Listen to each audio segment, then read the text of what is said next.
100세 시대 건강친구 하루 백서 시작합니다. 우리 몸의 뿌리는 어디일까요? 영양분을 흡수해 전달하는 통로, 바로 장일 텐데요. 사람이 에너지로 쓸 것은 먹고 숨쉬는 것으로부터 옵니다. 맑은 공기, 좋은 음식이 생명의 근원인데요. 이것을 흡수하는 통로가 우리 몸의 뿌리가 됩니다. 몸에 좋다는 보양식을 먹고 나서 힘이 안 난다고 투덜대기보다는 장이 안 좋은 건 아닌지 한번 살펴보세요. 피부에 좋다고 관절을 보호하려고 머리가 좋아지기 위해 먹는 모든 것이 피부와 관절과 머리에 도달하려면 일단 장에서 먼저 처리가 잘 돼야 합니다. 우리가 장이 안 좋다는 것은 보통 두 가지 경로를 통해서 알게 됩니다. 하나는 체하는 느낌이고 하나는 변 상태를 보고서 판단하는데요. 이 두 가지 상태는 각각 위와 대장의 상태를 반영합니다. 아주 중요한 체크 포인트지만 영양분 흡수라는 측면에서 볼 때는 소장의 상태가 핵심입니다. 그런데 소장 상태는 우리가 평소에 알 수 있는 방법이 별로 없습니다. 그래서 간접적으로 위와 대장의 불편함을 통해서 추정하고 나는데요. 오늘은 소화 기능을 살리는 식습관에 대해 알아보겠습니다. 첫 번째, 식사는 일정한 시간에 일정한 양 먹기. 소화기는 식사 시간이 되면 자동으로 위산을 비롯한 소화 효소를 내보내는데요. 배꼽 시계가 정확하다는 사람이 있는데 정확히 그 시간만 되면 배가 꼬르륵거리면서 배고픔을 느낀 때 쓰는 말입니다. 꼭 그런 민감한 사람이 아니더라도 대부분의 사람은 본인이 일정하게 유지하고 있는 식사 시간이 되면 소화 효소가 분비됩니다. 장은 정직하고 성실한 기관인데요. 때가 되면 묵묵히 일하려 듭니다. 위산이나 소화효소가 분비되는 이때 소화할 음식이 없다면 허탕을 치게 되는데요. 그러다 보면 소화효소에 의해 장벽이 충격을 받고 점차 염증으로 발전하게 됩니다.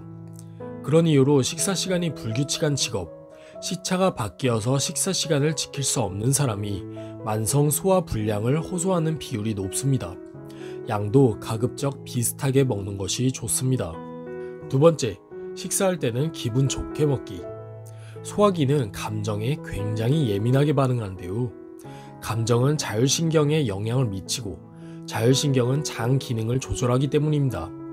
기분 나쁜 상태에서 싫은 사람과 밥 먹고 체하는 경우가 많은데요. 특히 여성들은 감정 상태와 소화기가 더 밀접하게 반응합니다. 살다 보면 항상 기분 좋은 상태를 유지할 수는 없겠지만 만약 기분이 나쁠 때 식사한다면 일단 밥을 앞에 두고는 한번 씩 하고 웃어보는 게 어떨까요? 비로소 장도 웃는 상태로 변할 겁니다. 세 번째, 꼭꼭 씹어 먹기. 한국 남성들에게 물어보면 한 숟갈에 평균 5번에서 8번 정도 씹는다고 하는데요. 면 음식을 먹으면 이보다 더 적어집니다. 두세 번 씹고 삼키는 것인데요. 소화효소의 첫 단계는 침입니다. 이로 잘게 부숴 침이 충분히 섞여야 그 다음 과정이 원활한데요. 덜 씹고 소화가 잘 되는 건 공부 안 하고 성적 오르기를 바라는 것과 비슷합니다. 한 숟갈에 30회 이상 씹기를 권합니다. 처음에는 많은 연습이 필요할 겁니다. 네 번째, 가급적 식사하는 동안 물, 국, 찌개, 탕 음식 멀리하기. 많은 탕 음식이 보양식이고 때로는 국과 찌개가 필요한 요리도 있지만 한국 사람은 그 의존도가 지나친데요. 음식과 음료가 함께 들어가게 되면 소화효소도 묽게 될 뿐더러 무게가 너무 무거워져서 위하수 증상도 잘 생기게 됩니다. 위하수는 위가 아래로 축 처지는 증상인데요. 음식물이 바로 옆으로 이동하기도 힘이 드는데 아래로 내려갔다가 다시 올려서 다음 장까지 옮기려면 얼마나 힘들겠습니까? 장은 하나의 관으로 연결되어 있기 때문에 하수 증상은 한 군데서 생길 때 조치를 안 해주면 전체가 처지게 됩니다. 그래서 나중에 장이 아래로 처지는 증상인 장하수로 발전하고 장하수가 되면 배가 볼록하게 나와서 잘 들어가지 않게 됩니다. 식사 중 물을 마시는 것도 소화기를 망치는 지름길인데요. 식사할 때 물을 벌컥벌컥 마시는 것도 마찬가지 이유에서 안 좋습니다. 식사 전 찬물을 마시고 식사 후 또 한 컵 쭉 들이키고서 배를 두드리는 행동이 소화기를 망치는 지름길입니다. 또 식사 후 30분 정도 지나서 음료를 마시면 좋은데 식후 바로 커피나 차를 마시는 건 역시 고쳐야 할 습관입니다. 식후에는 가볍게 입을 헹굴 정도로만 머금고 디저트 음료는 2-30분 지나서 마시거나 아주 소량 음미할 정도만 마시는 게 좋겠습니다. 5번째, 식사 후 걷기. 음식물이 장에 들어온 다음에 가벼운 움직임이 있어야 소화에 도움이 됩니다.